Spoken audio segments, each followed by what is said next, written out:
ഈശോയിൽ സ്നേഹമുള്ളവരെ, ബലിയും വിരുന്നും സാന്നിധ്യവുമായ പരിശുദ്ധ കുർബാനയെ കൂടുതൽ ആഴമായ അനുഭവങ്ങളിൽ സ്വന്തമാക്കുന്നതിന് വേണ്ടി പരിശുദ്ധ കുർബാനയെക്കുറിച്ചുള്ള പഠനങ്ങളിലൂടെ നമ്മളെല്ലാവരും കടന്നു പോവുകയാണ്. വിശ്വാസത്തിൻ്റെ പ്രാർത്ഥനാ രൂപമാണ് ആരാധനക്രമം. നമ്മളെന്ത് വിശ്വസിക്കുന്നുവോ അതാണ് നമ്മൾ പ്രാർത്ഥിക്കുന്നത്, എന്ത് പ്രാർത്ഥിക്കുന്നുവോ അതാണ് നമ്മൾ വിശ്വസിക്കേണ്ടത്.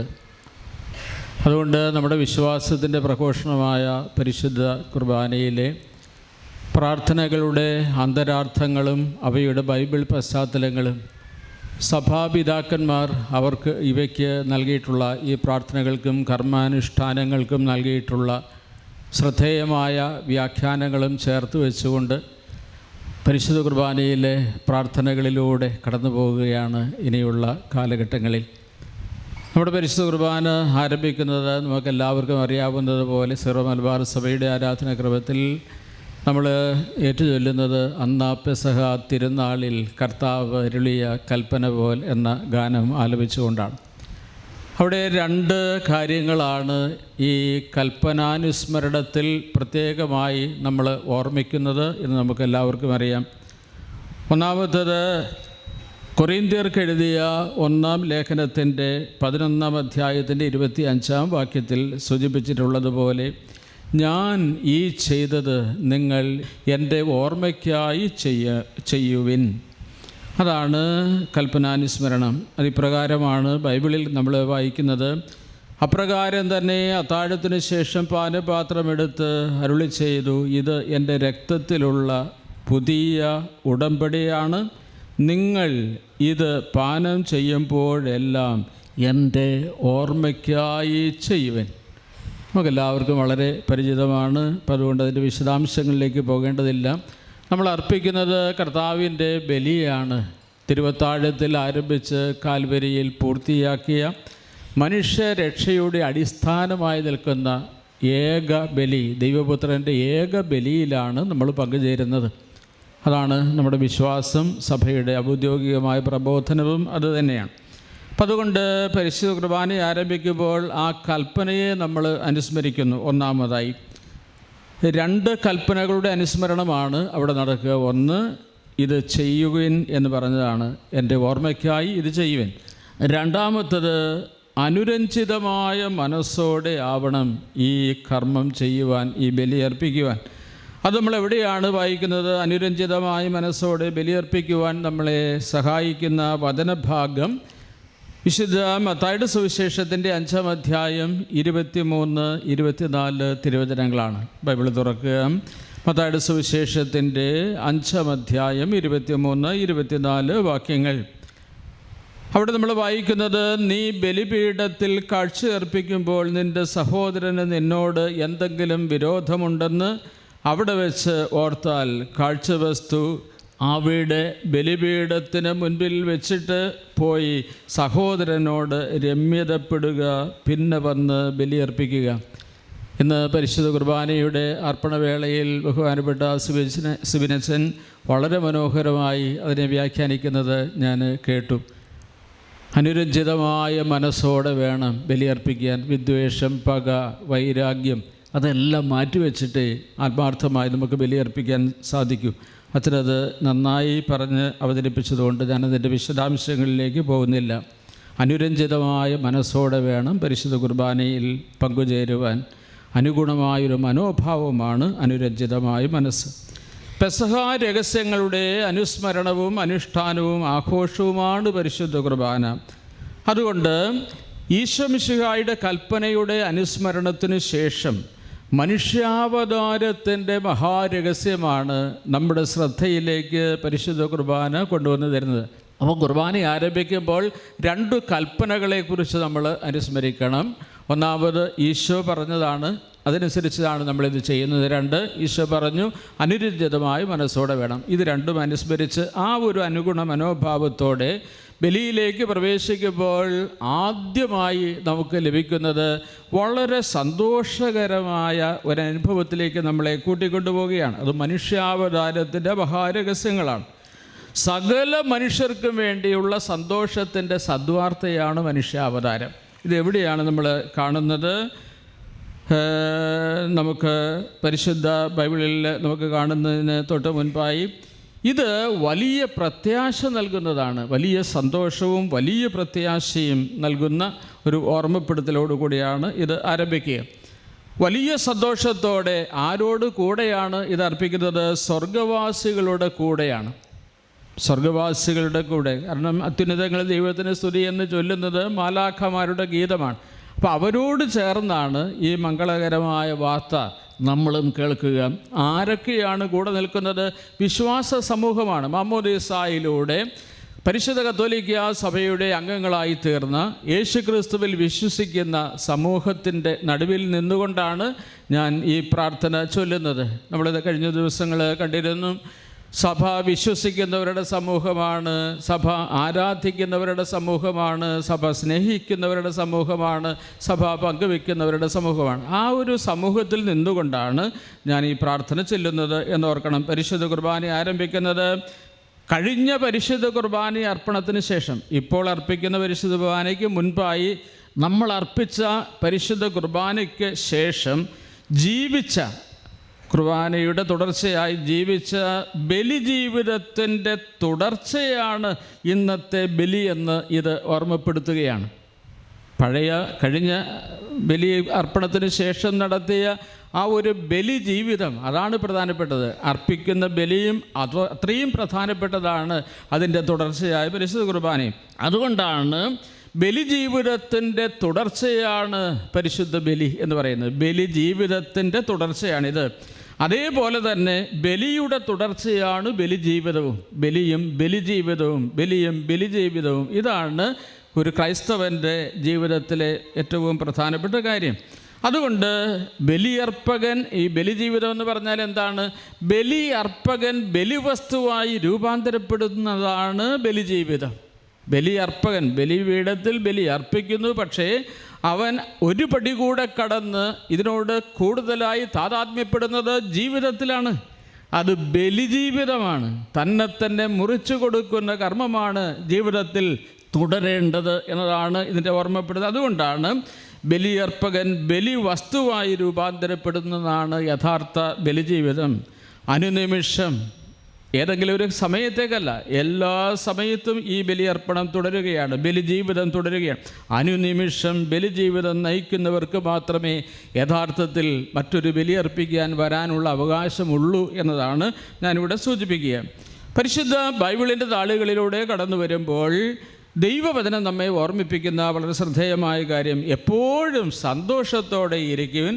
ബാക്കി നിങ്ങൾക്കറിയാൻ പറഞ്ഞ്, എപ്പോഴും സന്തോഷത്തോടെ ഇരിക്കുവിൻ, ഇടവിടാതെ പ്രാർത്ഥിക്കുവിൻ, എല്ലാ കാര്യങ്ങളെയും ഓർത്ത് ദൈവത്തിന് നന്ദി പറയുവിൻ. ഇതാണ് യേശുക്രിസ്തുവിൽ നിങ്ങളെക്കുറിച്ചുള്ള ദൈവിക പദ്ധതി. തെസ്സലോനിക്കാർക്ക് എഴുതിയ 1-ാം ലേഖനത്തിൻ്റെ 5-ാം അധ്യായം 16-ാം വാക്യത്തിലാണ്, 16 മുതൽ 18 വരെയുള്ള വാക്യങ്ങളിലാണ് നമ്മളിത് കാണുന്നത്. അപ്പോൾ ഒരു സന്തോഷത്തിൻ്റെ വാർത്തയോടെയാണ് ബലിയർപ്പണം തുടങ്ങുന്നത് എന്ന് സൂചിപ്പിക്കുമ്പോൾ നമ്മുടെ ജീവിതത്തിൻ്റെ തുടർച്ചയാണ് ബലി എന്ന് സൂചിപ്പിക്കാനാണ് ഞാൻ ഈ ഒരു വചനഭാഗത്തെ പ്രത്യേകമായി ഇന്ന് തിരഞ്ഞെടുക്കുക. തെസ്സലോനിക്കാർ എഴുതിയ 1-ാം ലേഖനത്തിൻ്റെ 5-ാം അധ്യായം 16-ാം വാക്യത്തിൽ, എപ്പോഴും സന്തോഷത്തോടെ ഇരിക്കുവിൻ, ഇടവിടാതെ പ്രാർത്ഥിക്കുവിൻ, എല്ലാ കാര്യങ്ങളെക്കുറിച്ച് ദൈവത്തിന് നന്ദി പ്രകാശിപ്പിക്കുന്ന, ഇതാണ് യേശുക്രിസ്തുവിൽ നിങ്ങളെക്കുറിച്ചുള്ള ദൈവഹിതം. അതുകൊണ്ട് പ്രിയപ്പെട്ടവരെ, ബലിയർപ്പണത്തിനായി അണയുന്നവർ എത്ര സഹനങ്ങളുടെ നടുവിലാണെങ്കിലും കർത്താവിൽ ആനന്ദം കണ്ടെത്തണം എന്ന ആഹ്വാനമാണ് ബലിയുടെ ആരംഭത്തിൽ തന്നെ പരിശുദ്ധ കുർബാനയിലൂടെ സഭ നമുക്ക് നൽകുന്നത്. സങ്കടങ്ങളുടെ നടുവിലാണ് നമ്മൾ ബലിയർപ്പിക്കാൻ വരുന്നത്. അനുദിന ജീവിതത്തിൽ എന്തെല്ലാം കാര്യങ്ങളുണ്ട് സങ്കടപ്പെടാൻ. പക്ഷേ ആ സങ്കടങ്ങളുടെ നടുവിൽ അതെല്ലാം ഒന്ന് താഴെ ഇറക്കി വയ്ക്കാനുള്ള സ്ഥലമാണ് പരിശുദ്ധമായ ബലിപീഠം. അവിടെ വെച്ചാണ് നമ്മുടെ പ്രശ്നങ്ങൾക്ക് പരിഹാരം ഉണ്ടാവേണ്ടത്.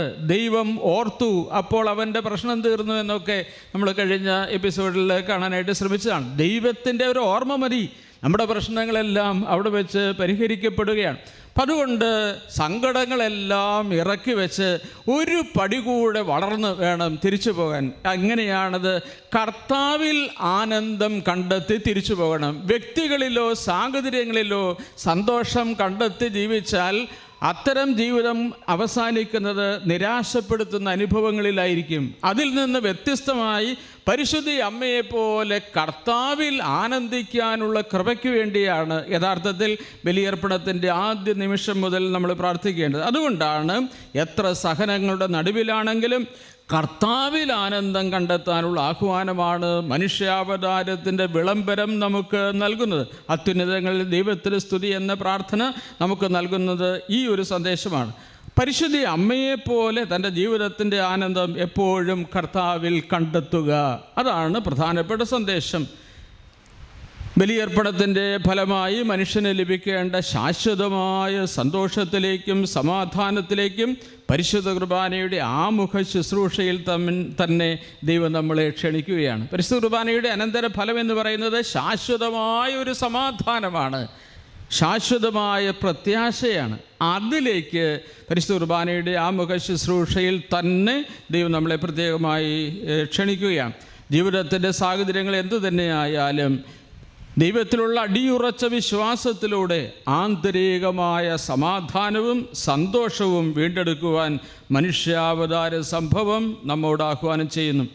അഗതികളും ആലംബഹീനരുമായ ഇടയന്മാർക്ക് ഈ അത്യുന്നതങ്ങളിൽ ദൈവത്തിന് സ്തുതി എന്ന മാലാഖമാരുടെ ഗീതം പോലും അവർക്ക് നൽകിയത് ഒരു പുതുജീവിതമാണ്. അപ്പോൾ കുർബാനയുടെ ആരംഭത്തിലെ അത്യുന്നതങ്ങളിൽ ദൈവത്തിന് സ്തുതി എന്ന പ്രാർത്ഥന തന്നെ നമ്മുടെ ആത്മീയ ജീവിതത്തിന് ഉണർവ് നൽകേണ്ടതാണ്. ഇത് പരിശുദ്ധ ബൈബിളിൽ ലൂക്കയുടെ സുവിശേഷത്തിൻ്റെ 2-ാം അധ്യായം 10 മുതൽ 14 വരെയുള്ള വാക്യങ്ങളിലാണ് ഈ പുതുജീവൻ, പ്രത്യേകിച്ച് ഇടയന്മാർക്ക് ലഭിക്കുന്ന സന്തോഷകരമായ അനുഭവത്തെക്കുറിച്ച് ബൈബിളിൽ രേഖപ്പെടുത്തിയിട്ടുള്ളത്. ലൂക്കയുടെ സുവിശേഷം 2-ാം അധ്യായം 10 മുതലുള്ള തിരുവചനങ്ങൾ. അവിടെ നമ്മൾ വായിക്കുന്നു, ദൂതൻ അവരോട് പറഞ്ഞു, ബൈബിൾ തുറന്നവർ വായിച്ചുകൊള്ളുക. ദൂതൻ അവരോട് പറഞ്ഞു, ഭയപ്പെടേണ്ട, ഇതാ സകല ജനത്തിനും വേണ്ടിയുള്ള വലിയ സന്തോഷത്തിൻ്റെ സദ്വാർത്ത ഞാൻ നിങ്ങളെ അറിയിക്കുന്നു. അതെന്തൊരു വലിയ കാര്യമാണ്. സകല ജനത്തിനു വേണ്ടിയുള്ളതാണ് ഈ സന്തോഷത്തിൻ്റെ സദ്വാർത്ത. അത് വലിയ സന്തോഷത്തിൻ്റെ സദ്വാർത്തയാണ് ഞാൻ നിങ്ങളെ അറിയിക്കുന്നത്. എന്താണ് ഈ സദ്വാർത്ത എന്ന് പറയുന്നത്? ലൂക്കയുടെ സുവിശേഷത്തിൻ്റെ 2-ാം അധ്യായം 11-ാം വചനത്തിൽ അത് ബൈബിളിൽ രേഖപ്പെടുത്തിയിട്ടുണ്ട്. ദാവീദിൻ്റെ പട്ടണത്തിൽ നിങ്ങൾക്കായി ഒരു രക്ഷകൻ, കർത്താവായ ക്രിസ്തു ഇന്ന് ജനിച്ചിരിക്കുന്നു. എത്രയോ തലമുറകളായി ഈ മിശിഹായ്ക്ക് വേണ്ടി കാത്തിരിക്കുന്നൊരു ജനസമൂഹത്തിന് രക്ഷകന് വേണ്ടിയുള്ള കാത്തിരിപ്പിൻ്റെ പരിസമാപ്തി ഇതാ ആയി എന്ന് പറയുന്ന ആ വാർത്ത തന്നെ വലിയ വിമോചനത്തിലേക്കുള്ള ഒരു വാതിൽ തുറന്നു കൊടുക്കുന്നതിന് തുല്യമായി അവർക്ക് അനുഭവവേദ്യമാകുകയാണ്. അതാണ് വലിയ സന്തോഷത്തിൻ്റെ സദ്വാർത്ത. അടിമത്തത്തിലായിരിക്കുന്നവന് അതിൽ നിന്ന് ഇതാ മോചനമായി, അത് വാതിൽ തുറക്കാനുള്ളവൻ ഇവിടെ എത്തിക്കഴിഞ്ഞു. ആ ഒരു സന്തോഷത്തിൻ്റെ സദ്വാർത്ത അതാണ് ദാവീദിൻ്റെ പട്ടണത്തിൽ നിങ്ങൾക്കായി ഒരു രക്ഷകൻ, കർത്താവായ ക്രിസ്തു എന്ന് ജനിച്ചിരിക്കുന്നു എന്ന് പറയുന്നതിലൂടെ രേഖപ്പെടുത്തിയിരിക്കുന്നത്. അപ്പോൾ ആ ക്രിസ്തുവിനെ, യഥാർത്ഥ രക്ഷകനെ തിരിച്ചറിയാനുള്ള അടയാളം കൂടെ പറഞ്ഞു കൊടുത്തു. വഴിതെറ്റിപ്പോകരുത്. അതുകൊണ്ട് ഒരടയാളം കൂടി നൽകുകയാണ്. ഇതായിരിക്കും നിങ്ങൾക്ക് അടയാളം. വായിച്ച്, പിള്ളക്കച്ച കൊണ്ട് പൊതിഞ്ഞ് പുൽത്തൊട്ടിയിൽ കിടക്കുന്ന ഒരു ശിശുവിനെ നിങ്ങൾ കാണും. ഇതാണ് സദ്വാർത്ത. നമുക്ക് മുൻപിൽ ഇതാ മനുഷ്യനായി അവതാരമെടുത്ത ദൈവപുത്രൻ മിശിഹ, നമ്മുടെ രക്ഷകൻ ഇതാ ഉണ്ട്, വന്നിരിക്കുന്നു. പെട്ടെന്ന് സ്വർഗീയ സൈന്യത്തിൻ്റെ ഒരു വ്യൂഹം ആ ദൂതന്മാരോട് ചേർന്ന് പ്രത്യക്ഷപ്പെട്ട് ദൈവത്തെ സ്തുതിച്ചുകൊണ്ട് പറഞ്ഞു. എന്താണ് പറഞ്ഞത്? അതാണ് കുർബാനയിലെ പ്രാർത്ഥനയിൽ രേഖപ്പെടുത്തിയിരിക്കുന്നത്. അത്യുന്നതങ്ങളിൽ ദൈവത്തിന് മഹത്വം, ഭൂമിയിൽ ദൈവ കൃപ ലഭിച്ചവർക്ക് സമാധാനം. ഈ 2 കാര്യങ്ങൾ ശ്രദ്ധിക്കപ്പെടേണ്ടതാണ്. പ്രിയപ്പെട്ടവരെ, ദൈവപുത്രൻ്റെ മനുഷ്യാവതാര വേളയിൽ സ്വർഗീയ ഗായക സംഘം ആലപിച്ച ഈ ഒരു ഗാനത്തിൽ മനുഷ്യാവതാരത്തിൻ്റെ ലക്ഷ്യം മനോഹരമായി അവതരിപ്പിക്കുകയാണ്. എന്തൊക്കെയാണ് മനുഷ്യാവതാരത്തിൻ്റെ ലക്ഷ്യം? ദൈവത്തെ മഹത്വപ്പെടുത്തുകയും മനുഷ്യൻ നഷ്ടപ്പെടുത്തിയ സമാധാനവും പ്രത്യാശയും നൽകുകയും ചെയ്യുക എന്നുള്ളതായിരുന്നു മനുഷ്യാവതാരത്തിൻ്റെ ലക്ഷ്യം. അത് ഈ ആദ്യ ഭാഗത്ത് തന്നെ നമ്മളെ ഓർമ്മിപ്പിക്കുകയാണ്. എല്ലാം ദൈവമഹത്വത്തിന് വേണ്ടി ചെയ്യുവാനും അതുവഴിയായി മനുഷ്യന് ശാശ്വതമായ സമാധാനവും പ്രത്യാശയുമുള്ളവരായി ജീവിക്കുവാനുമുള്ള അവസരം ഉണ്ടാക്കി കൊടുക്കുക എന്നുള്ളതായിരുന്നു മനുഷ്യാവതാരത്തിൻ്റെ ആത്യന്തികമായ ലക്ഷ്യം. ഇതെങ്ങനെയാണ് സാധ്യമാകുന്നത്? ദൈവത്തിൻ്റെ മഹത്വത്തെ കുറയ്ക്കാൻ ഈ ലോകത്തിലെ ഒരു പ്രവൃത്തിക്കും സാധ്യമല്ല. ദൈവം മഹത്വപൂർണനായവനാണ്, അന്നും ഇന്നും എന്നും അതുപോലെയാണ്. പക്ഷേ ദൈവത്തിൻ്റെ ഈ മഹത്വപൂർണമായ ആ ഭാവത്തെ മനസ്സിലാക്കാനാവാത്ത വിധത്തിൽ ഒരു കാർമേഘം അതിനിടയിൽ വന്ന് ഈ മഹത്വത്തെ മറച്ചു. ദൈവത്തിൻ്റെ മഹത്വം നഷ്ടപ്പെട്ടതല്ല, പ്രത്യുത മനുഷ്യന് ദൃശ്യമാകാത്ത വിധത്തിൽ മനുഷ്യൻ്റെ പാപം ഒരു കാർമേഘമായി, ഒരു ഇരുട്ട് നിറഞ്ഞ മറയായി അവിടെ വന്നു നിൽക്കുന്നു. അപ്പോൾ ദൈവത്തിൻ്റെ മഹത്വം മനുഷ്യന് കാണാനായിട്ട് കഴിയുന്നില്ല. ആ കരുനിഴലിനെ മാറ്റാൻ വേണ്ടിയാണ് മനുഷ്യാവതാരം. അത് പ്രകാശം മുന്നിലേക്ക് വരികയാണ്. അതിന് പരിഹാരമാകാൻ മനുഷ്യരുടെ സൽപ്രവർത്തികൾ കണ്ട് മറ്റുള്ളവർ സ്വർഗസ്ഥനായ പിതാവിനെ മഹത്വപ്പെടുത്തേണ്ടതിന് നിങ്ങളുടെ വെളിച്ചം അവരുടെ മുൻപിൽ പ്രകാശിക്കട്ടെ എന്നാണ് ഈശോ അതിന് ഉത്തരമായി പിന്നീട് പരസ്യജീവിതകാലത്ത് അരുളി ചെയ്യുക. മനുഷ്യൻ ചെയ്യുന്ന സത്പ്രവർത്തികളുടെ വെളിച്ചം പാപത്തിൻ്റെ കരിനിഴലിനെ എന്നേക്കുമായി തുടച്ച് മാറ്റുകയും അതുവഴി ദൈവത്തിൻ്റെ മഹത്വ ദർശനത്തിന് മനുഷ്യന് സാഹചര്യം ഒരുക്കി തരികയും ചെയ്തു. പാപം വഴി മനുഷ്യന് നഷ്ടമായതാണ് സമാധാനവും പ്രത്യാശയും. അതും തിരികെ തരുന്നത് ഈ രക്ഷകൻ്റെ വരവോടുകൂടിയാണ്. അതുകൊണ്ടാണ് അത്യുന്നതങ്ങളിൽ ദൈവത്തിന് സ്തുതി, ഭൂമിയിൽ സന്മനസ്സുള്ളവർക്ക് സമാധാനം എന്ന് പ്രാർത്ഥിച്ചുകൊണ്ട് പരിശുദ്ധ കുർബാന ആരംഭിക്കുക. അതിന് പ്രത്യുത്തരമായി ജനങ്ങൾ ചൊല്ലുന്ന പ്രാർത്ഥന നമുക്കെല്ലാവർക്കും അറിയാം, ആമേൻ എന്നാണ്. ആമേൻ എന്ന വാക്കിൻ്റെ അർത്ഥം അപ്രകാരം സംഭവിക്കട്ടെ എന്നാണ്. എന്താണ്? ദൈവത്തിന് മഹത്വം ഉണ്ടാവട്ടെ എന്ന് മാലാഖ പറയുന്നു. അപ്പോൾ നമ്മളതിനെ ആമേൻ, അപ്രകാരം സംഭവിക്കട്ടെ, മനുഷ്യവംശത്തിന് സമാധാനവും പ്രത്യാശയും ഉണ്ടാവട്ടെ, ആമേൻ എന്ന് പറഞ്ഞ് സ്വീകരിക്കുന്നു. ഇവിടെ പലപ്പോഴും പ്രാർത്ഥിക്കുമ്പോൾ ആമേൻ എന്ന് പറഞ്ഞ് ആ വാഗ്ദാനത്തെ സ്വീകരിക്കണമെന്നൊക്കെ പറയുന്നത് ഞാൻ കേൾക്കാനായിട്ട് ഇടയായിട്ടുണ്ട്. ഡാനിയേൽ അച്ഛൻ്റെ പല പ്രസംഗങ്ങളിൽ അപ്രകാരം കേട്ടിട്ടുണ്ട്. ആമേൻ പറഞ്ഞ് സ്വീകരിക്കണം. ആമേൻ പറയുക എന്ന് പറഞ്ഞാൽ അപ്രകാരം സംഭവിക്കട്ടെ എന്നുള്ള പ്രാർത്ഥനയാണ്. സ്വർഗവാസികളായ മാലാഖമാരുടെ പ്രാർത്ഥനകൾക്ക് ഭൂവാസികളായ മനുഷ്യൻ ആമേൻ എന്ന് പറയുമ്പോൾ സ്വർഗീയമായ പ്രാർത്ഥനയിൽ നമ്മൾ പങ്കാളികളായി മാറുകയാണ്. അവരുടെ പ്രാർത്ഥന നമ്മുടെ പ്രാർത്ഥനയായി രൂപാന്തരപ്പെടുത്തുന്നത് എങ്ങനെയാണ്? ആമേൻ എന്ന് പറയുന്നത്. ആമേൻ എന്ന് പറയുമ്പോൾ ബോധപൂർവം പറയണം. എന്താണ് പറഞ്ഞത്, എന്താണ് പ്രാർത്ഥിച്ചത്, അത് എൻ്റെ ജീവിതത്തിൽ സംഭവിക്കാൻ വേണ്ടി എൻ്റെ മനസ്സ് തുറന്ന്, ചങ്ക് തുറന്ന് ഞാൻ ആമേൻ എന്ന് പറയുമ്പോൾ കൃപയുടെ നിറവ് എൻ്റെ ജീവിതത്തിലേക്ക് വരാൻ തുടങ്ങും. കൈകെട്ടി നിൽക്കാനുള്ളതല്ല, പ്രത്യുത ചങ്ക് തുറന്ന് ആമേൻ എന്ന് പറയാനുള്ളതാണ്. അങ്ങനെ പ്രത്യുത്തരം പറയുമ്പോഴാണ് യഥാർത്ഥത്തിൽ കൃപ നമ്മിലേക്ക് ഒഴുകാൻ തുടങ്ങുക. പഴയ നിയമത്തിൽ നെഹമിയായുടെ പുസ്തകത്തിൻ്റെ 8-ാം അധ്യായം 6-ാം വാക്യം, നെഹമിയായുടെ പുസ്തകത്തിൻ്റെ 8-ാം അധ്യായം 6-ാം വാക്യം, യെസ്ര അത്യുന്നതനായ ദൈവമായ കർത്താവിനെ സ്തുതിച്ചു, ജനം കരങ്ങൾ ഉയർത്തി ആമേൻ ആമേൻ എന്ന് ഉദ്ഘോഷിക്കുകയും സാഷ്ടാംഗം വീണ് കർത്താവിനെ ആരാധിക്കുകയും ചെയ്തു. നെഹമിയായുടെ പുസ്തകത്തിലെ 8-ാം അധ്യായം 6-ാം വാക്യമാണ് ഞാൻ വായിച്ചത്. അപ്പോൾ അത്യുന്നതനായ ദൈവത്തെ സ്തുതിക്കുമ്പോൾ ആമേൻ എന്ന് നമ്മൾ പറയുകയാണ്. കരങ്ങൾ ഉയർത്തി ആമേൻ ആമേൻ എന്ന് പ്രഘോഷിക്കുകയും അതിൻ്റെ ബാഹ്യ അടയാളമായി സമ്പൂർണ്ണമായൊരു സമർപ്പണത്തിൻ്റെയും കൃപയുടെ സ്വീകരണത്തിൻ്റെയും അടയാളമായി അവർ സാഷ്ടാംഗം വീണ് കർത്താവിനെ ആരാധിക്കുകയും ചെയ്തു. പഴയ നിയമത്തിൽ ഈ ആമേൻ എന്ന വാക്ക് നിരന്തരമായി ആവർത്തിക്കുന്നത് കാണാനായിട്ട് കഴിയും. 41-ാം സങ്കീർത്തനവും 72-ാം സങ്കീർത്തനവും 106-ാം സങ്കീർത്തനവുമൊക്കെ അവസാനിക്കുന്ന സ്തോത്രഗീതങ്ങളുടെ അവസാനത്തെ വാക്ക് ആമേൻ എന്നാണ്. പ്രാർത്ഥനയുടെ അവിഭാജ്യമായൊരു ഘടകമാണ് ആമേൻ. അതുകൊണ്ടാണ് ഈ സങ്കീർത്തനങ്ങൾ പലതും ഇപ്രകാരം ആമേൻ എന്ന് പറഞ്ഞുകൊണ്ട് അവസാനിക്കുക.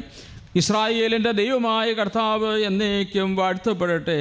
ആമേൻ ആമേൻ എന്ന് പറഞ്ഞുകൊണ്ടാണ് 41-ാം സങ്കീർത്തനത്തിൻ്റെ അവസാനത്തെ വാക്യമായ 13-ാം വാക്യം അവസാനിക്കുന്നത്. പിന്നീട് ഈ ആമേൻ എന്ന വാക്ക് ഒരു പടി കൂടെ കടന്ന് മനസ്സിലാക്കുമ്പോൾ ആമേൻ എന്നത് ഈശോയുടെ നാമം തന്നെയാണ് എന്ന് മനസ്സിലാകും. ദൈവനാമമായി അത് മാറുകയാണ്. ഇതെവിടെയാണ് നമ്മൾ കാണുന്നത്?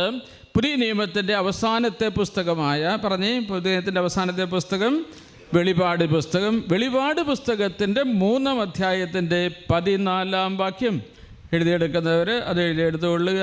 വെളിപാട് പുസ്തകത്തിൻ്റെ 3-ാം അധ്യായത്തിൻ്റെ 14-ാം വാക്യം. ലവദോക്കിയയിലെ സഭയുടെ ദൂതന് എഴുതുക, വിശ്വസ്തനും സത്യവാനുമായ സാക്ഷിയും ദൈവത്തിൻ്റെ സൃഷ്ടികർമ്മത്തിൻ്റെ ആരംഭവുമായിരിക്കുന്ന ആമേൻ അരുളി ചെയ്യുന്നു. ഈശോയുടെ നാമമാണ് ആമേൻ, ദൈവപുത്രൻ്റെ നാമമാണ് ആമേൻ. അതുകൊണ്ടാണ് വെളിപാട് പുസ്തകത്തിൻ്റെ 3-ാം അധ്യായം 14-ാം വാക്യത്തിൽ ഇപ്രകാരം രേഖപ്പെടുത്തുക, സ്വർഗവാസികളുടെ അധരങ്ങളിൽ നിരന്തരം നിറഞ്ഞു നിൽക്കുന്നത് ആമേൻ എന്ന വാക്കാണ്. ആമേൻ ആമേൻ ആമേൻ. സ്വർഗവാസിയുടെ അധരങ്ങളിൽ ആമേൻ നിറഞ്ഞു നിൽക്കുന്നു. പരിശുദ്ധ കുർബാനയിൽ സ്വർഗീയ ആരാധനയിലാണ് നമ്മൾ പങ്കുചേരുന്നത്. അതുകൊണ്ട് പ്രത്യാശയും സമാധാനവും നമുക്ക് ആശംസിക്കുമ്പോൾ അതിനുത്തരമായി ആമേൻ എന്ന് നമ്മൾ തിരിച്ച് ഉത്തരം പറയുന്നു, പ്രാർത്ഥിക്കുന്നു. കാർമ്മികൻ അനുസ്മരിപ്പിക്കുകയും പ്രാർത്ഥിക്കുകയും ചെയ്യുന്ന കാര്യങ്ങളോട് സമൂഹത്തിൻ്റെ സമ്മതമറിയിക്കലാണ് ആമേൻ എന്ന വാക്ക്. ഇനി ഈ ആമുഖ ശുശ്രൂഷയിൽ എന്തൊക്കെയാണ് നമ്മൾ അനുസ്മരിക്കുന്നതെന്ന് സൂചിപ്പിക്കാൻ ശ്രമിക്കുമ്പോൾ ഈശോ മിശിഹായുടെ ജനനത്തെയും, അതാണ് ഈശോയുടെ ജനനത്തിൻ്റെ നിമിഷങ്ങളെ അറിയിച്ചുകൊണ്ടുള്ള അത്യുന്നതങ്ങളിൽ ദൈവത്തിന് സ്തുതി എന്ന പ്രാർത്ഥന ഉണ്ടാകുന്നത്. അതിനുശേഷം പിന്നീടുള്ള പ്രാർത്ഥനകളിലും നമ്മൾ അനുസ്മരിക്കുന്നത് 30 വർഷം നീണ്ടു നിൽക്കുന്ന രക്ഷകനായ ഈശോ മിശിഹായുടെ രഹസ്യ ജീവിതത്തെയാണ് ഈ ആമുഖ ശുശ്രൂഷയിൽ പ്രത്യേകമായി നമ്മൾ അനുസ്മരിക്കുകയും അനുഷ്ഠിക്കുകയും ആഘോഷിക്കുകയും ചെയ്യുന്നത്. ഇത് എങ്ങനെയാണ് നമ്മൾ ഇച്ചിരൂടെ അതിൻ്റെ അർത്ഥം മനസ്സിലാക്കാൻ കഴിയുക? അത് എങ്ങനെയാണ് അതിനെ പൂർണ്ണമായി ഉൾക്കൊള്ളാൻ കഴിയുക? ഈശോ മിശിഹായുടെ കൽപ്പനാനുസ്മരണത്തിൻ്റെയും മാലാഖമാരുടെ കൂടെയുള്ള അത്യുന്നതങ്ങളിൽ ദൈവത്തിന് സ്തുതി എന്ന കീർത്തനം 3 തവണ ആവർത്തിക്കുന്ന തൃത്വസ്തുതിയുടെയും തൊട്ടു പിന്നാലെ പിന്നീട് സ്വർഗസ്ഥനായ ഞങ്ങളുടെ പിതാവ് എന്ന പ്രാർത്ഥനയിലേക്ക് വളരെ സ്വാഭാവികമായി കടന്നു പോകുന്ന വിധത്തിലാണ് സിറോ മലബാർ സഭയുടെ പരിശുദ്ധ കുർബാനയിലെ ആമുഖ ശുശ്രൂഷ ക്രമീകരിച്ചിരിക്കുന്നത്. അതേക്കുറിച്ച് നമ്മൾ മനസ്സിലാക്കുമ്പോൾ വളരെ പ്രത്യേകമായി പരിശുദ്ധ കുർബാന ഒരു കുടുംബ സമ്മേളനമാണ് എന്ന് മനസ്സിലാക്കുമ്പോഴാണ് ഈ സ്വർഗസ്ഥനായ പിതാവ് എന്ന പ്രാർത്ഥന ഇവിടെ ചേർത്ത് വയ്ക്കാനുള്ള കാരണം നമുക്ക് മനസ്സിലാവുക. പിതാവായ ദൈവത്തിൻ്റെ തിരുവിഷ്ടപ്രകാരം മനുഷ്യരക്ഷയ്ക്ക് വേണ്ടി ദൈവത്തോടുള്ള സമാനത നിലനിർത്തേണ്ട കാര്യമായി പരിഗണിക്കാതെ തന്നെ ശൂന്യനാക്കി നമ്മുടെ കൂടെ വസിച്ച ദൈവപുത്രൻ്റെ മനുഷ്യാവതാരത്തിൻ്റെ ലക്ഷ്യം നമ്മെ രക്ഷിച്ച് സ്വർഗസ്ഥനായ ദൈവപിതാവിൻ്റെ പക്കലേക്ക് എത്തിക്കുകയും സ്വർഗീയ ആരാധനയിൽ നമ്മളെ പങ്കുചേർക്കുകയും ചെയ്യുക എന്നുള്ളതായിരുന്നു. അതുകൊണ്ടാണ് ഈ മനുഷ്യാവതാരത്തിൻ്റെ ഓർമ്മയുടെ പശ്ചാത്തലത്തിൽ പെട്ടെന്ന് സ്വർഗസ്ഥനായ ദൈവത്തിലേക്ക് നമ്മുടെ ശ്രദ്ധയെ കൊണ്ടുപോവുകയും സ്വർഗീയമായ ആരാധനയിൽ നമ്മളെ പങ്കാളിയാക്കുകയും ചെയ്യുന്നത് മനുഷ്യാവതാരത്തിൻ്റെ പ്രഥമമായ ലക്ഷ്യത്തിൻ്റെ പൂർത്തീകരണത്തിന് വേണ്ടിയാണ്. അതുകൊണ്ടാണ് നമ്മുടെ കൂടെ വസിച്ച ദൈവപുത്രൻ്റെ മനുഷ്യാവതാര ലക്ഷ്യം നമ്മെ രക്ഷിച്ച് സ്വർഗസ്ഥനായ പിതാവിൻ്റെ പക്കലേക്ക് എത്തിക്കുകയും സ്വർഗീയമായ ആരാധനയിൽ നമ്മളെ പങ്കെടുപ്പിക്കുകയും ചെയ്യുക എന്നുള്ളതായിരുന്നു. അതുകൊണ്ടാണ് സ്വർഗസ്ഥനായ പിതാവ് എന്ന പ്രാർത്ഥന അവിടെ തന്നെ രേഖപ്പെടുത്തുക. അതാണ് നമ്മൾ പ്രാർത്ഥിക്കുന്നത്. ഇനി നമ്മൾ അതിനെ മനസ്സിലാക്കാൻ എളുപ്പത്തിന് വേണ്ടി ഒരു കുടുംബ സംഗമമായി പരിശുദ്ധ കുർബാനയെ കാണണം. ദൈവമക്കളുടെ കുടുംബ സംഗമമാണ് പരിശുദ്ധ കുർബാന. ദൈവമക്കളാണ് അവിടെ ഉള്ളത്.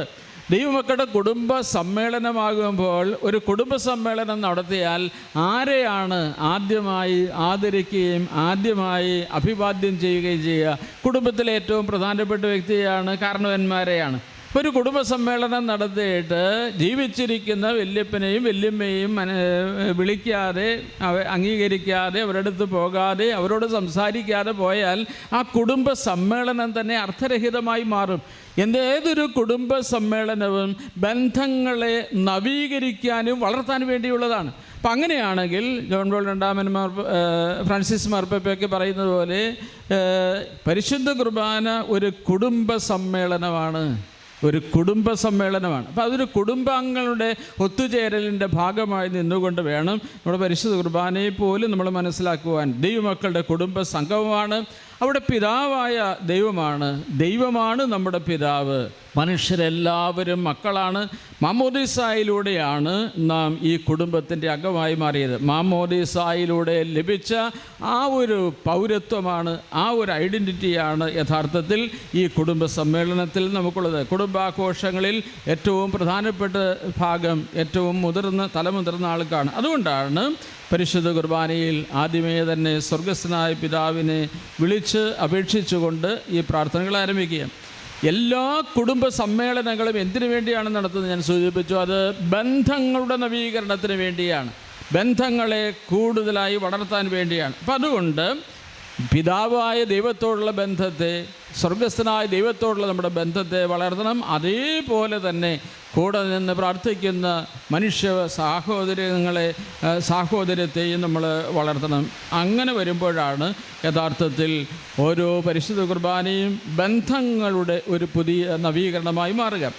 ലൂക്കയുടെ സുവിശേഷത്തിൻ്റെ 14-ാം അധ്യായം 16-ാം വാക്യം എടുക്കുക, ബൈബിൾ എടുക്കുക. സുവിശേഷത്തിൻ്റെ 16-ാം അധ്യായം 14-ാം വാക്യം. ഈ ബലിയുടെ, ഈ കുടുംബ സമ്മേളനത്തിൻ്റെ ഏറ്റവും വലിയ സവിശേഷത എന്ന് പറയുന്നത് അവിടെ നമുക്ക് വായിക്കാനായിട്ട് കഴിയും. അത് ലൂക്കയുടെ സുവിശേഷത്തിൻ്റെ 14-ാം അധ്യായത്തിൻ്റെ 16-ാം വാക്യമാണ്. അവിടെ നമ്മൾ വായിക്കുന്നു, അപ്പോൾ യേശു അവനോട് പറഞ്ഞു, ഒരുവൻ ഒരിക്കൽ ഒരു വലിയ സദ്യ ഒരുക്കി വളരെ പേരെ ക്ഷണിക്കുകയും ചെയ്തു. ഒരു സദ്യയെക്കുറിച്ച് പറയുകയാണ്. ഒരു കുടുംബ സമ്മേളനത്തിൻ്റെ അവിഭാജ്യമായ ഘടകമാണ് വിരുന്ന്, സദ്യ. അതതിൻ്റെ അവിഭാജ്യമായ ഘടകമാണ്.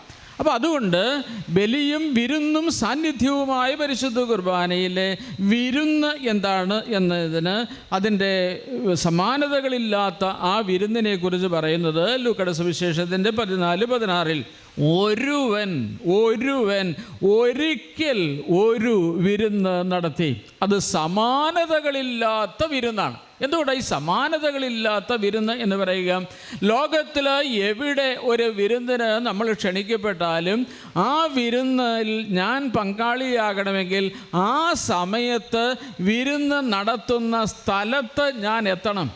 എന്നെ സദ്യയ്ക്ക് വിളിച്ചതാണ്, പക്ഷേ ഞാൻ അവിടേക്ക് പോകാതെ എൻ്റെ സ്ഥലത്ത് ഞാൻ ഇരുന്നാൽ ആ സദ്യയിൽ എനിക്ക് പങ്കുപറ്റാനാവില്ല.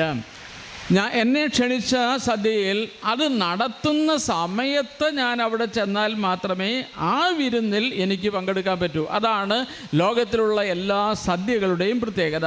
എന്നാൽ സമാനതകളില്ലാത്ത ഒരു വിരുന്ന് ലോകത്തിൻ്റെ ഏത് ഭാഗത്തിരിക്കുന്നവർക്കും ഈ സദ്യയിൽ പങ്കുചേരാം. ലോകത്തിൻ്റെ ഏത് ഭാഗത്ത് ഏത് സമയത്ത് ആയിരിക്കുന്നവർക്കും പങ്കെടുക്കാൻ പറ്റുന്ന ഒരേ ഒരു വിരുന്നേ ലോകത്ത് ഉണ്ടായിട്ടുള്ളൂ. അത് ഈശോ മിശിഹായുടെ തിരുശരീരവും തിരുരക്തവും പങ്കുവെച്ച് തന്ന ക്രിസ്തുവിൻ്റെ ബലിയാണ് എന്ന് നമ്മൾ മനസ്സിലാക്കണം. അതുകൊണ്ടാണ് ഒരുവൻ ഒരിക്കൽ ഒരു വിരുന്ന് നടത്തി. ആ വിരുന്നിൻ്റെ രണ്ടാമത്തെ പ്രത്യേകത, ശരീരം മുറിച്ചു കൊടുത്ത് ആരും ഇതുവരെ വിരുന്ന് നടത്തിയിട്ടില്ല. എന്നാൽ ഈ വിരുന്ന് സ്വന്തം ശരീരവും രക്തവും മുറിച്ചു തന്നുകൊണ്ടുള്ള വിരുന്നായിരുന്നു. അതുകൊണ്ടാണ് ഇത് സമാനതകളില്ലാത്ത ഒരു വിരുന്നാണ് എന്ന് പറയുക. അപ്പോൾ സ്വന്തം ശരീര രക്തങ്ങൾ അവൻ നമുക്കായി പങ്കുവെച്ച് തന്നപ്പോൾ അവൻ എന്താണ് തന്നത്? നിങ്ങൾക്ക് ദൂരെ കേൾക്കാമെന്ന് ഞാൻ കരുതുന്നു.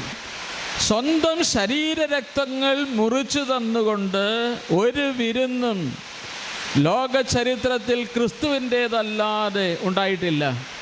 ഏത് സാഹചര്യത്തിൽ എവിടെ ഇരുന്നാലും പങ്കെടുക്കാൻ പറ്റുന്ന ഒരേ ഒരു വിരുന്നാണ് ഈശോയുടെ ശരീര രക്തങ്ങൾ പങ്കുവെച്ച് തരുന്ന പരിശുദ്ധ കുർബാന. അതുകൊണ്ടാണ് ഇത് സമാനതകളില്ലാത്ത ഒരു വിരുന്നാണ് എന്ന് പറയുക. അപ്പോൾ ദൈവപുത്രൻ്റെ ശരീരവും തൻ്റെ ആത്മാവിനെയും അവൻ വിരുന്നിൽ പങ്കുചേരുന്ന എല്ലാവർക്കുമായി നൽകുകയായിരുന്നു പരിശുദ്ധ കുർബാനയിൽ. ദൈവവും മനുഷ്യനും തമ്മിലുള്ള പിതാപുത്ര ബന്ധവും അതുപോലെ മനുഷ്യർ തമ്മിലുള്ള സാഹോദര്യ ബന്ധവും നവീകരിക്കുന്ന ബലിയും വിരുന്നുമാണ് പരിശുദ്ധ കുർബാന. ഞാൻ ഒന്നുകൂടെ പറയാം. ദൈവവും മനുഷ്യനും തമ്മിലുള്ള പിതാപുത്ര ബന്ധവും മനുഷ്യർ തമ്മിലുള്ള സാഹോദര്യ ബന്ധവും നവീകരിക്കുന്ന വേദിയാണ്, ബലിയാണ്, വിരുന്നാണ് പരിശുദ്ധ കുർബാന. അപ്പം അതുകൊണ്ട് ഇതിലൂടെ ദൈവം നമുക്ക് നൽകുന്നത് തൻ്റെ ആത്മാവിനെയും തൻ്റെ ശരീര രക്തങ്ങളെയുമാണ്. പരിശുദ്ധാത്മാവിനെ അരൂപിയായ ദൈവത്തിൻ്റെ അരൂപിയെ നമുക്ക് ഇതിൽ നൽകുകയാണ്. സുറിയാനി ഭാഷയിൽ പരിശുദ്ധ റൂഹാദ് കുദിശ എന്ന വാക്കാണ് ഉപയോഗിച്ചിരിക്കുക. ഈ റൂഹാദ് കുദിശ എന്ന വാക്ക് പരിശുദ്ധാരൂപി എന്നല്ല, പ്രത്യേകത വിശുദ്ധിയുടെ അരൂപി എന്നാണ് സുറിയാനി ഭാഷയിൽ അർത്ഥമാക്കുക. ഇതാണ് നമുക്ക് നൽകുന്നത്. വിശുദ്ധിയുടെ അരൂപിയെയാണ് നമുക്ക് നൽകുക.